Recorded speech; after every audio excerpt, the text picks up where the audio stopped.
Bonjour à toutes et à tous. Aujourd'hui, dans la série des batailles de la guerre 14-18, la bataille de l'Aube, c'est un épisode de la bataille de Charleroi. Elle oppose le 18e corps d'armée du général Malatri au 7e corps d'armée du général von Hennen et le 10e corps d'armée de réserve du général Kirchbach. Le 21 août, les troupes se mettent en place.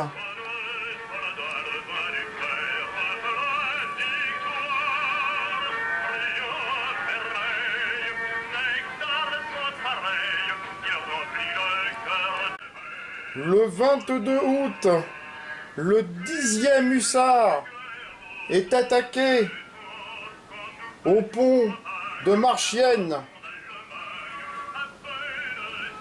et se voit forcé de se replier sur Gauzet. Des escarmouches ont lieu un peu partout. Le 23 août, le 18e corps d'armée s'échelonne entre Ham-sur-Eure, Marbais, Merble-Château, Gauzet, Thuin et l'Aube.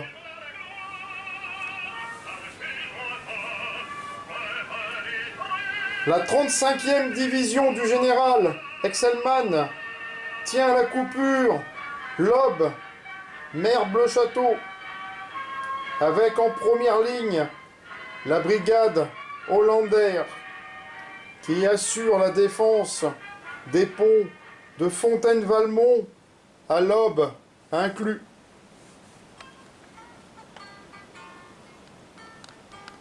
Quelques maisons sont percées de meurtrières. À 7h30, des dragons partis en reconnaissance vers Binche afin d'établir la liaison avec la 5e brigade de cavalerie anglaise et prise à partie vers Merble-Château. 8h du matin, des éléments avancés de la 2e division de réserve de la garde dépassent Montigny-le-Tilleul et parviennent aux abords de Gauzet, où les combats s'engagent contre les avant-postes. 9h, l'attaque est repoussée.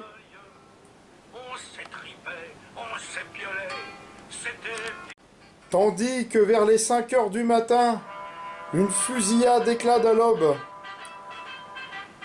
Vers 9h, l'avant-garde de la 14e division d'infanterie allemande apparaît sur les routes de l'Aube. Beaucoup, ils ont des ordres de prendre les passages de la Sambre.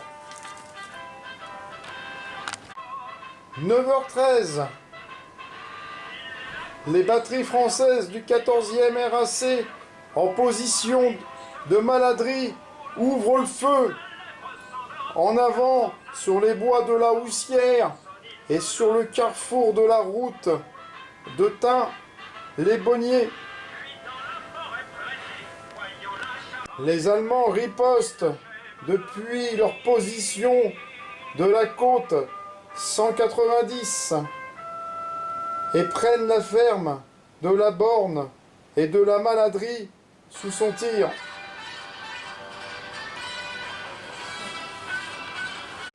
12h, la ligne française, ramenée à hauteur de la couronne, résiste vigoureusement. Des sérieux combats s'engagent autour de Malbay et de Thuin. La batterie française, installée à Corbeillerie, tire à toute volée sur le nord de Gauzet. Midi 55, ordre est donné au 12e régiment d'infanterie de se porter au nord de Biercé et d'attaquer pour rejeter l'ennemi sur les ponts de l'Aube. Les postes qui défendent les abords du pont sont bientôt pris à partie. Ils arrivent, après de violents combats, à passer la Sambre à Pont-du-Brûlé, le pont du rail. Dans les maisons proches de la Sambre, la brigade hollandaise tient bon. 13h10, les Allemands engagent la 27e brigade.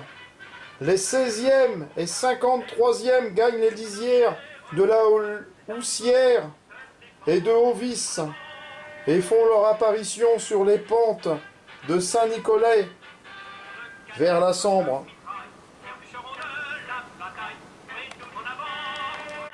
Ils progressent rapidement vers le quartier ouest de l'Aube. Le repli de la ligne avancée française qui défendait l'accès au pont-rail du Brûlé et de la Planchette vont faire entrer la bataille dans une phase cruciale. Les ponts, n'ayant plus être détruits faute d'explosifs, servent de point de passage.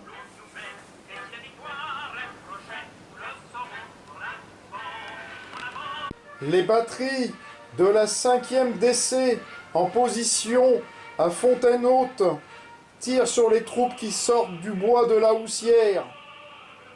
Et le 58e RAC ouvre le feu sur Fontaine-Valmont, mais il est très vite contrebattu.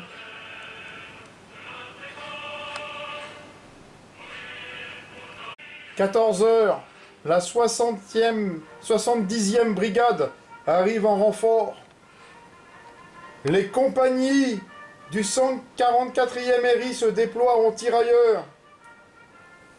Le général Excelman prescrit de rejeter dans la Sambre tous les éléments ennemis qu'il aurait franchis. À partir de ce moment, des attaques s'enchaînent.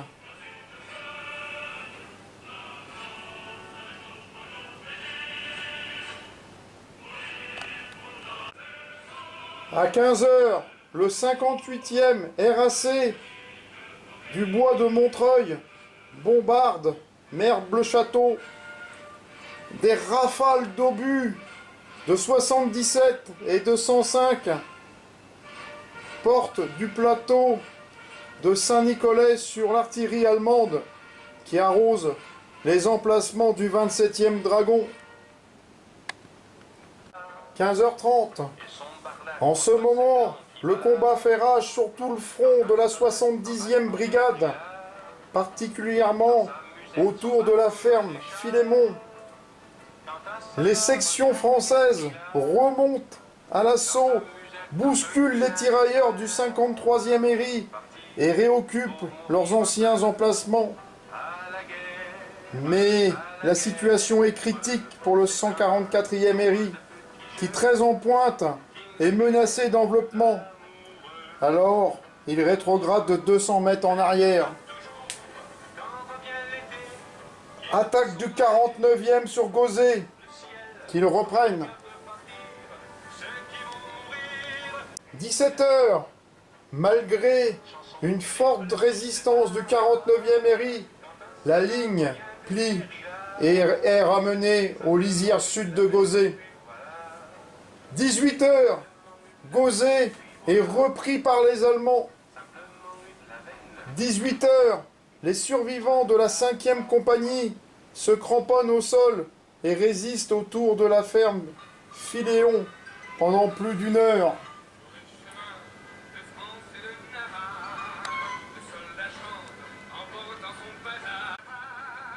Les premières et quatrièmes sections se heurtent au nord, à la ferme de la Folie.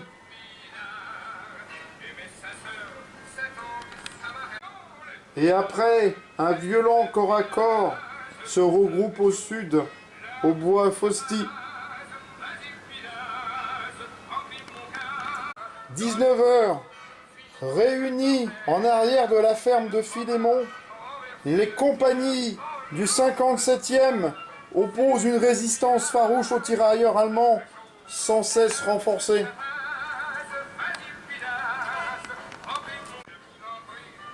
À ce moment, vers les 18h30, parvient l'ordre de retraite.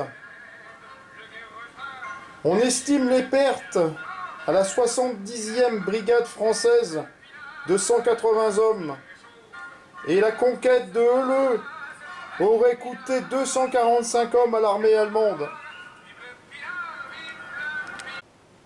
19h30, le général Excelman ramène la 70e brigade autour de Lers et Fausto. À noter que le 10e, 11e et 13e compagnie, presque encerclées, se ruent vers Jonquière et la briqueterie, dans un corps à corps d'une grande violence. De nombreux isolés restés dans les rues sont faits prisonniers, malgré une ultime tentative de sortir, de s'ouvrir le chemin à la baïonnette. Dans la nuit, parvient l'ordre de repli général du commandant de la 5e armée. Le bilan humain pour les deux armées aurait été au moins de 1000 morts et environ 3000 blessés. Une cinquantaine de maisons brûlées. Quelques habitants furent tués par des balles perdues. Un poilu dit « La guerre, c'est comme ouvrir une porte sur une pièce obscure. On ne sait jamais comment ça va se passer. » Voici ce que fut le combat de l'Aube.